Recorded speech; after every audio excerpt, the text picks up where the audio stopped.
কারো হাত ধরার আগেই চিন্তা করে নিও হাতটা ধরে রাখতে পারবা কি না। কয়েক মাস গেলেই ভালো লাগা কমে যাবে এমন সম্ভাবনা থাকলে কারো হাত ধরার দরকার নাই। সময়ের সাথে মানুষ বদলায়, তার মানে এই না যে সময়ের সাথে হাতের মুঠোয় ধরে রাখা হাতটাও বদলে ফেলতে হবে। মানুষ কোনো খেলনা না, খেলনা ফেলে দেয়া যায়, নতুন করে কেনা যায়। মানুষ ওরকম না। বছর গেলে নতুন নতুন সমস্যা তৈরি হয়। সমস্যার নাম ফ্যামিলি প্রবলেম। বাপ মা মানবে না, পার্টনার সেম এজ, পার্টনারের ফ্যামিলি ব্যাকগ্রাউন্ড ভালো না, হাইফাই ফ্যামিলি লাগবে, তমুক ভার্সিটির গ্র্যাজুয়েট লাগবে, খাটো হইলে হবে না, এখনই বিয়ে দিয়ে দিবে। এই সমস্যাগুলো হবে।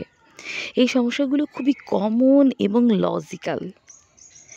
এই ফ্যামিলি প্রবলেমগুলোর সমাধান তুমি করতে পারবা কি না, ফ্যামিলিকে তুমি বুঝাইতে পারবা কি না, বাবা মা জোর করলে তুমি শক্ত হতে পারবা কি না, এই ব্যাপারগুলো নিশ্চিত হয়েই একটা মানুষের হাত ধইরো। যদি তুমি নিজের ব্যাপারে নিশ্চিত না থাকো, যদি তোমার মনে হয় তুমি না বলতে পারার অক্ষমতা নামক রোগে ভোগা মা বাবার শত আদরের সন্তান, তাহলে প্লিজ কারো হাত ধইরো না। অনেকটা সময় ধরে কারো সাথে সম্পর্কে জড়ায়ে তারপরে ফ্যামিলি প্রবলেমের দোহাই দিয়ে আমি তোমাকে সত্যিই ভালোবাসি কিন্তু বলে ফ্যাচ ফ্যাচ করে কান্নাকাটি করে কারো লাইফ নষ্ট করার কোনো মানে হয় না। কারোর জন্য তোমার ভালোবাসা শুরু বা শেষে কখনো কোনো যদি অথবা কিন্তু জন্ম নেওয়ার সম্ভাবনা থাকলে দয়া করে মানুষটার হাত ধরো না প্লিজ।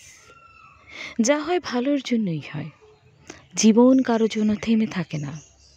আমি অনেক ভালো আছি কিংবা সব ঠিক হয়ে যাবে, এই কথাগুলোর মতো সান্ত্বনা নিয়ে বাঁচার কোনো মানে হয় না।